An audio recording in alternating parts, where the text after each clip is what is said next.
तर मित्रांनो बेली मातीबंदर बैलगाडी शर्यतचे आयोजक सर्व म्हणजे विनायक दादा आपल्यासोबत आहेत. तर दादांचीच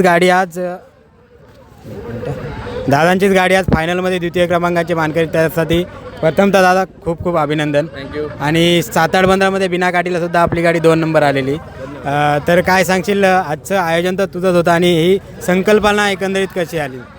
आजचं आयोजन जे झालं ह्याच्यामागे सर्व श्रेय मी माझे सर्व मित्र, नवेदर बेली कमिटी आणि वावे कमिटी, ह्या नागाव कमिटी ह्यांच्या सर्वांच्या सहकार्याने आज मी एवढी मोठी शर्यत पार पाडू शकलेलो आहे. त्याबद्दल मी प्रथम म्हणजे त्या सर्वांचे मी मनापासून आभार मानतो.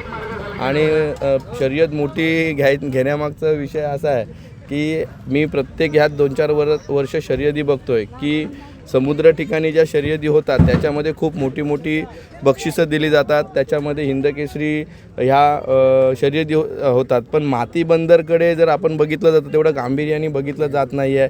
त्याही बैलगाड्या आहेत, तेही शेतकरी आहेत आणि त्यांच्याही भावना आहेत की आम्हालाही कुठेतरी मोठी शर्यत आम्हाला पाहिजे, बघायला मिळाली पाहिजे. ह्यासाठी माझी गेल्या वर्षीपासून प्रयत्न होते ही नवेदर बेलीमध्ये मी मोठी शर्यत घेईन, त्याच्यामध्ये फायनलसाठी मी बाईक बक्षीस ठेवीन. आणि आज ते माझं स्वप्न ह्या सर्व माझ्या मित्रमंडळी, नवेदर बेली आणि इतर सर्व माझ्या सर्व सहकाऱ्यांमुळे आज मला तो दिवस आनंदाचा आज झालेला आहे. एक वाक्य खूप छान बोलले दादा की मातीबंदरला जास्त सिरियसली घेतलं जात नाही. म्हणजे पण सांगायचं तर मातीबंदर असो किंवा समुद्रकिनारची बैलगाडी असो, मेहनत दोघांची सेम असते आणि त्याच्यावर तू फोकस केलंस आणि एवढी मोठी शर्यत आयोजित केलीस त्याबद्दल संपूर्ण बैलगाडी मालकांच्या वतीने मी आभार मानतो. आणि तुझ्या बैलांबद्दल काय सांगशील? कारण बघायला गेलं तर गेल्या वर्षी आपली गाडी गटाला धावत होती, 8व्या गटापर्यंत धावत होती, पण यावर्षी असं काय चेंज झालं की डायरेक्ट आपण फायनलमध्ये उतरलो? नक्कीच मी सांगेन की मी बैलगाडी क्षेत्रामध्ये आल्यापासून हे बैल जे माझ्याकडे आहेत, म्हणजे मी कोणत्याही ज्या गटापासून गाडी हाकलायला सुरुवात केली त्या प्रत्येक गटामध्ये मी नेहमी गुलालाचा मानकरी झालेलो आहे. मग 3रा नंबर असेल, 2रा नंबर असेल किंवा प्रथम क्रमांक असेल. पण बैल हे जेव्हापासून माझ्याकडे आहेत तेव्हापासून मी एक गट वरती चढत गेलो आणि प्रत्येक शर्यतीमध्ये मला गुलाल भेटत गेलं. माझे मित्र प्रणेश ठाकूर आहेत, प्रशांत पाटील आहेत, ह्यांच्या सहकार्यामुळे हे सगळं माझ्या बैलांचं देखभाल सगळं प्रशांत पाटील आणि प्रणेश ठाकूर करतात. त्यांच्या दोघांच्या प्रयत्नांमुळे आणि मेहनतीमुळे आज हा दिवस मला आलेला आहे. फायनल गटामध्ये मी नागाव आणि नवेदर बेली ह्या ठिकाणी मी फायनल गटामध्ये 2रा नंबर मी.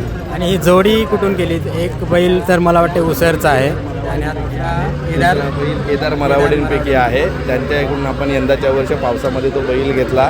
तो बैल घेतल्यानंतर त्याला व्यवस्थित तयार केलं. माझे मित्र आहेत आशीर्वाद परुलपाड्याचे, त्यांच्याकडे बैल मी तयारीसाठी दिला होता आणि त्यांनी तो बैल चांगल्या प्रकारे तयार करून नंतर तो इकडे आमच्या हातात दिलेला आहे आणि तो इथे आल्यापासून खूप छान पळत आहे. केदारचा बैल तर दादा फायनल धावलेला बैल होता, परंतु हा जो उसरचा बैल आहे तो मला वाटते तू घडवलेला आहे.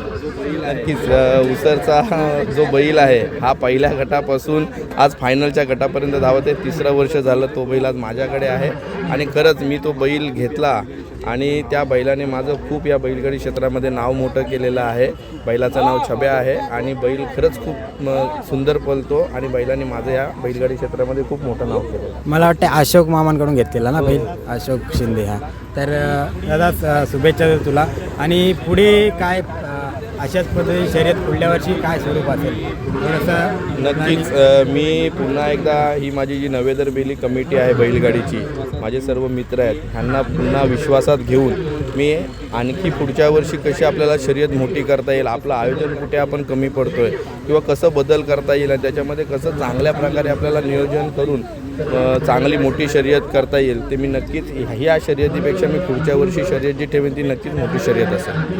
माझ्या शुभेच्छा त्यासाठी तुला. आणि येणारी गुढीपाडव्याची शर्यत आहे त्यासाठी काय तयारी असेल? कारण ती आपली मानाची शर्यत आहे. नक्कीच फायनलची आमची तयारी असेल. मला नक्कीच वाटेल की माझी गाडी फायनलमध्ये असावी, कारण का या फायनल गटामध्ये मी नागाव आणि बेलीमध्ये मी सांगितलं आधीच्याही मुलाखतीमध्ये की काही चुका झालेल्या आहेत आमच्या, त्या बसून आम्ही मित्र त्याच्यावरती विचार करून काय आपण चुकतोय, काय आपल्याला कमी पडतोय, ह्याच्यावर सर्व आम्ही विचार करून नक्की गुढीपाडव्याची फायनल मारण्याचा आम्ही प्रयत्न करू.